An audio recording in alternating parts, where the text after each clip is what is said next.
അസ്സലാമലൈക്കും. എൻ്റെ തക്കാളി കൃഷിയാണിത്. കുറെ തക്കാളി ഞാളങ്ങ് പറിച്ചിട്ട് ലാസ്റ്റത്തതാണിത്. ഉമ്മാക്ക് ഇറച്ചിയിലിടാൻ കുറച്ച് തക്കാളി പറിക്കാൻ വന്നതാ. ഇനിയുണ്ട്, ആറുണ്ടാവുള്ളൂ, കുറച്ചല്ലേ വേണ്ടു.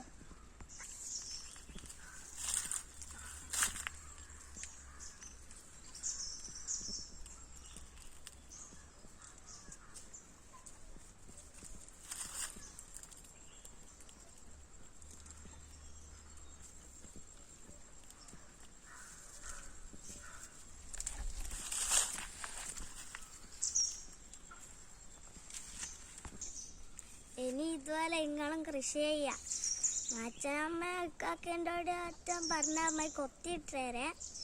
എന്നിട്ട് നിങ്ങൾ അടിവളമെല്ലാം ഇട്ടിട്ട് വിത്ത് വെതറി നനച്ചിട്ട് അങ്ങനെ ഉഷാറാക്കിയാൽ മതി. നോക്കേ.